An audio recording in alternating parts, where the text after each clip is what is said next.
This is 911. Do you have an emergency? Today on Rescue 911, an all-terrain vehicle flips completely out of control. Whoa! Levi's hurt! His neck is broke, and this is really, really bad. One wrong move and the boy could be paralyzed. I couldn't do anything for him except pray. Plus, a moment's inattention could cause death. Ma'am, calm down. And one call could save a life on Rescue 911.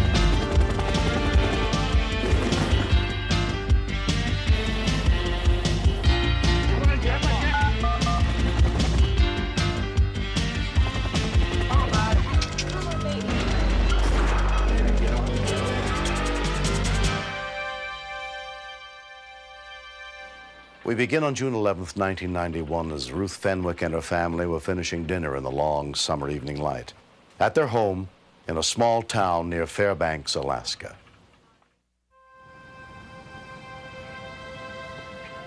The 11-year-old Levi, the youngest of Ruth's 3 sons, had just gotten his first ATV the day before. Levi was, of course, excited because he just got his 3-wheeler and he was playing around with that. I went out to check on the horses. Hey, Tika! Hey, Tika! Out again. They both broke loose. Here, grab your truck and take off. Jim stayed at the house while his wife and kids went to search for the horses. Ruth took off on foot. Jesse and Roman jumped in Roman's pickup truck and took off. And Levi jumped on the 3-wheeler and took off. We went down to the store, it's half a mile down the road, and I was following him on the trail behind the 3-wheeler on my truck. I knew that something was going to happen when he was going down the trail that fast. His back end kept on bouncing up.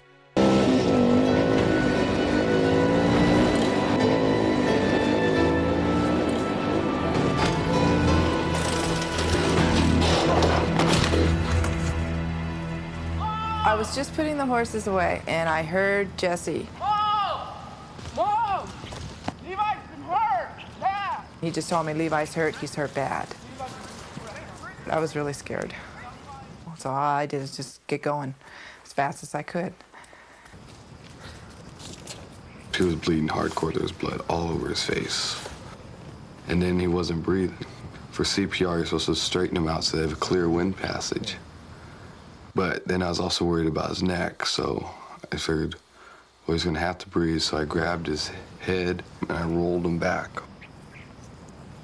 And then he started breathing real weakly, but there was getting air in his lungs. Come on, Levi.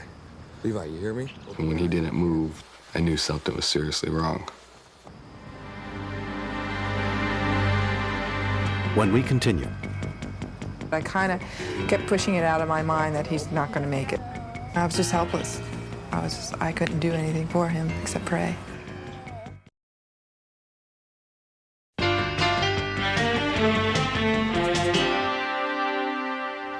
When 11-year-old Levi Ratinsky's ATV flipped and landed on him, he was left unconscious and bleeding on the side of the road. While his older brother Roman tried to keep him alive, their mother ran to tell her husband what had happened.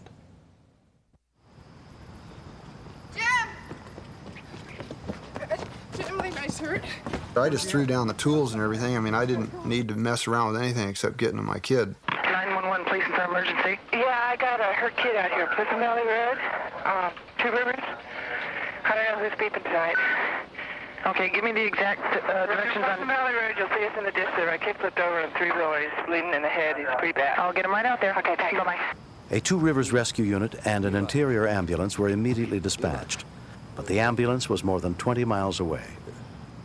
I started checking Levi for vital signs and all, checking his arms and everything, and he didn't have any feeling anywhere. Hello? Hi, this is North Pole Dispatch. I've already got an ambulance on the way out there. Can you tell me how old he is? He's 12 years old, or 11 and a half, okay? And I can tell you his eyes are dilated. He's got a large bulge. I don't know if his neck is broke or just what.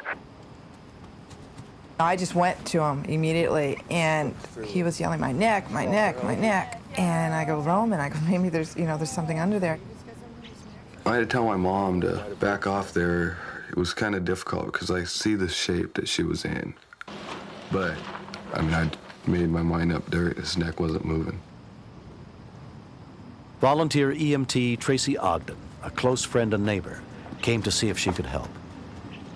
When I got there, I lowered his collar and looked at his neck, and in my mind I remember thinking, his neck is broke, and this is really, really bad. I was afraid that maybe it could even be worse than that. I didn't want to believe that, but I was scared, real scared. Within 10 minutes of the call, Two Rivers Rescue arrived. EMT Tom Narrow was already on the scene. You want to do everything you can for the child, but all the child knows is they're hurt. And you just want to stop hurting. Pediatric calls are probably the most stressful. A lot of it has to do with the fact that I know what I'd want for my children. Something padding there. All right. 1, 2, 3, down. All right. I kind of kept pushing it out of my mind that he's not going to make it. I couldn't handle that. I was just helpless. I couldn't do anything for him except pray. I just kind of stood there for a second. And there was actually, I mean, there was tears in my eyes, and it kind of shocked me. I didn't know if he was going to live at that point. Levi was transported 35 miles to Fairbanks Memorial Hospital, where he was examined by orthopedic surgeon Ralph Marks. He flipped his three-wheeler. From the x-rays, we could see that he had torn everything that holds the neck together, and we don't like to say the word if we don't have to, but he's very, very close to death. Over here. Dr. Marks was very matter-of-fact. You know, he didn't try to give us any false hopes. He told us this was very, very serious. This is right down where you live, your spine. He has injured his neck. And they said we're going to have to go in and operate. And they didn't give us any guarantee at all that he was even going to make it off the operating table. Okay, somebody get at the head. He had to be okay. I couldn't accept it. And I didn't want to let him go. I walked with him to the operating room. And I got to the door. It's like the realization that they're taking him off. They wouldn't let me go any further, and I might not ever see him again. After 3 hours of surgery, Levi was transferred to intensive care. During the first couple days, Levi was in and out of it. He had a lot of questions like, why can't I move yet? And I was able to explain to him how his brother really helped him and how close it came. And he was astounded. He says, my brother saved my life. You know, and he really wanted to see his brother. You know, he was really moved by that. 4 days passed. Levi began to slowly recover. I never realized how much I actually cared for him until this happened. Because I've never had anybody that close to me go something through that serious. Life ain't a game, and you kind of got to take things seriously because it's too fragile. And it ain't like you get a second chance at it. It took real knowledge on Roman's part to try to calm his brother down, to hold his brother's head still. They were really on the edge of the cliff. And what Roman did saved Levi's life. Keep your elbow straight. Levi is very fortunate to have gotten the good result he did. Most people don't. And in my opinion, the prevention of the problem is so much better than relying on luck. And the prevention of the problem here was don't ride three-wheelers. 1 month after the accident, Levi surprised everyone by being able to walk out of the hospital. I got all my feeling and stuff back, but I'm just weak. That's getting better rapidly. I just really thank Roman that he saved my life. I'm really thankful. They're brothers, and they fight like cats and dogs, but this brought some real closeness between these guys that'll last a lifetime.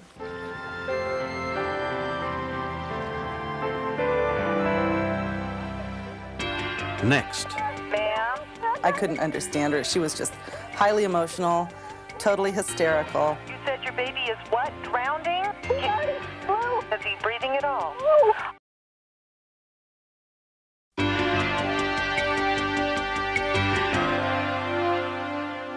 When a life is at stake, far from help, we may be called upon to do things we've never done before, as Lindy Kurtz discovered on the morning of November 21st, 1991, at her home in the hills above Redonda, Washington.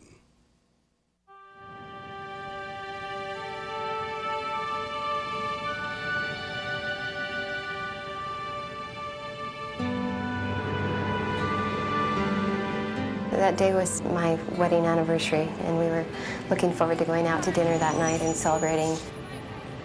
Emily got off to school on time, and Kenny and I had gone and waved goodbye to her. He loves to see the bus come, and he'll just wave frantically and bye-bye and give his sister a kiss.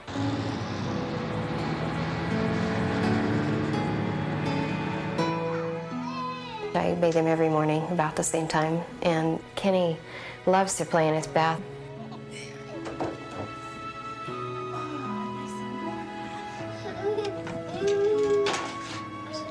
We have a little baby bathtub that we put inside. It's not a protective device at all. It's just something that Kenny can sit in and play with his toys.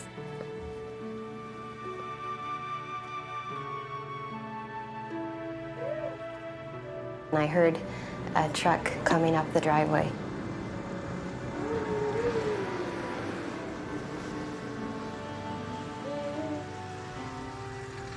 It was our garbage truck. We had been there close to a month, and for some reason there had not been garbage pickup. Is there a problem? He said they'd had trouble locating us, but now they had the address and he would be our garbage man. Okay, great. Thank you.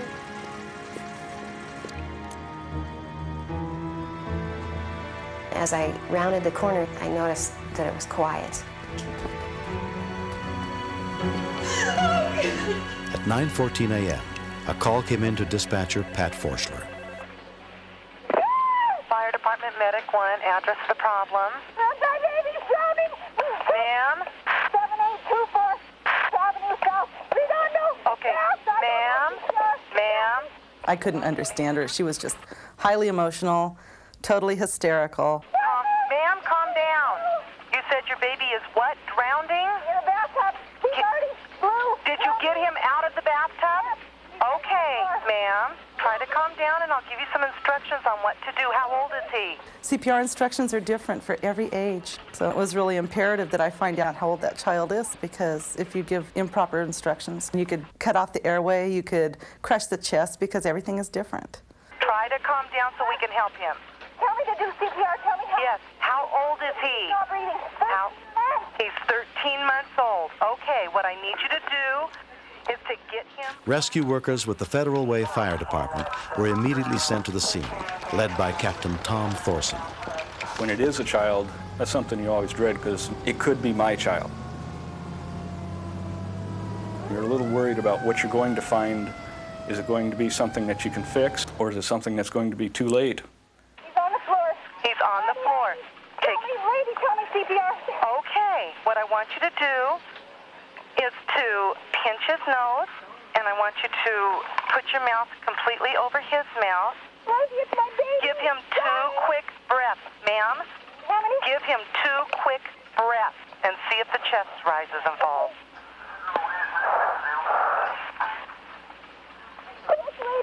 Okay, ma'am. Okay, we have help on the way. You have to do whatever you can do to get them to shut up and listen to you. And as soon as you know that you have their attention, that's when you have to go right into instructions, because if you don't, then they lose it again. They'll go right down the tubes again. Okay, what I need you to do next is to put the heel of your hand, of just one hand only, on the center of his chest, right between the nipples. And I want you to push down 1 to 1.5 inches about 5 times quickly and count 1, 2, 3, 4, 5. 1, 2, 3, 4, 5. Good. Keep going. Keep going. Keep doing that. Help's on the way. You're doing real good. Keep going. I just left him for a minute. 1, 2, 3, 4, 5. Breath. Keep going. Keep going. No, you keep going.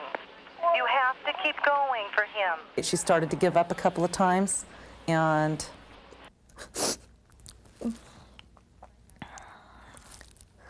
I had to get her to continue, because if she didn't continue, then it was over.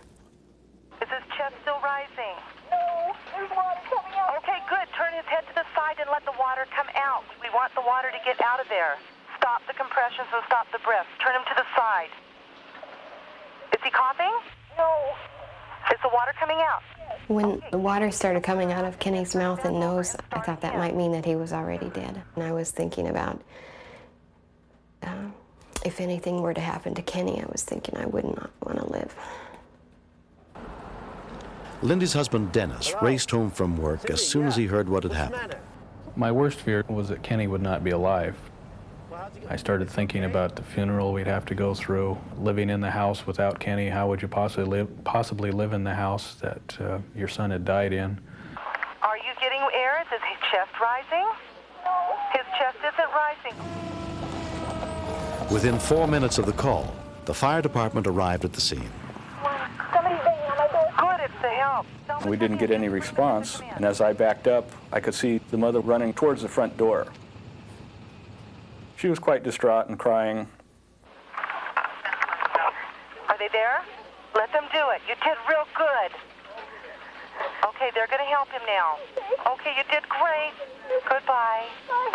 Lindy did exceptionally. She was able to compose herself enough and be able to do what she was told and to continue and keep going. She was great. He's trying to breathe on his own a little bit here. Between the dispatcher telling her what to do and the mother doing it, the baby was trying to breathe on his own at that time. When King County Medic 1 unit arrived, paramedic Tracy White took over Kenny's care. The baby had respirations and a pulse, but his eyes were fixed and dilated. He was not moving. He had no gag when we intubated him, so he was not showing really good signs. When I came around the corner and saw the fire truck and the rescue unit, I felt a little lost. I guess I just sensed more urgency at that point in time. When Dennis arrived, it was a relief to me to see him. But in the moment he looked at Kenny, a sob came out of him. He was just lifeless on the floor. And I remember thinking that Kenny was dead. I'm not a very emotional person. I keep everything in check. And I can remember grabbing my wife, and we stood and wept. 2, 3, got it. Ready? Right. Okay.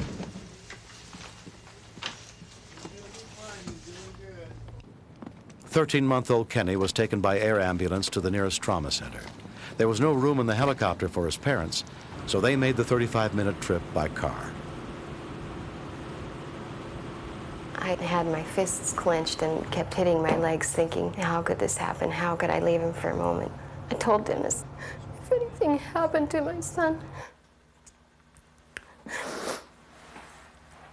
I love him so much. He's so precious. The little boy was admitted to the Children's Hospital and Medical Center under the care of Dr. Dina Brownstein. You can't always tell right away how seriously they've been injured.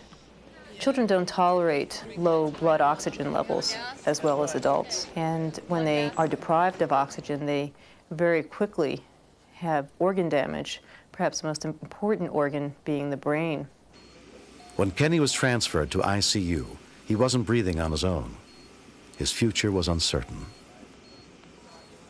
We didn't know if he was going to have brain damage. We didn't know if he was going to live at that point in time. We didn't know anything, and so we began the watch. Dennis and I stayed with Kenny all day. They allowed us to hold Kenny's hand and talk to him and sing to him. Approximately 9:30 at night, I was standing by Kenny's bedside and Kenny woke up. And he sat right up and he started talking to us, Dada, Mama. And it was the most precious moment. To know that our baby was going to be all right. Within 24 hours, Kenny was released from the hospital without any sign of permanent injury.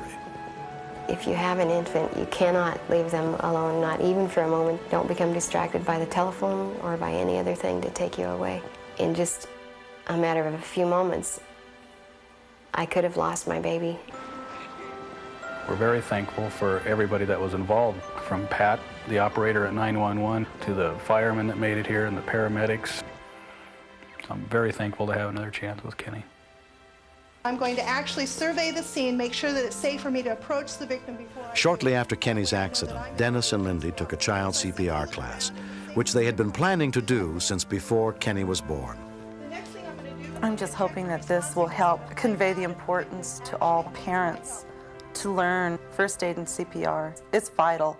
I'd like to see it become a part of prenatal care. CPR is something that everyone should learn and everyone should know. You might not think you'd ever be in a situation where you need to use it, but you never know.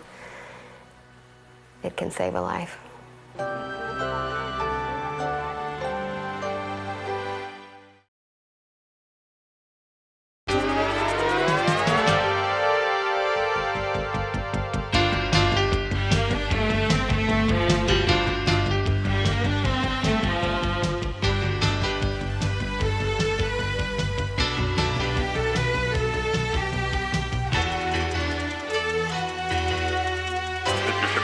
Step out of the car, please.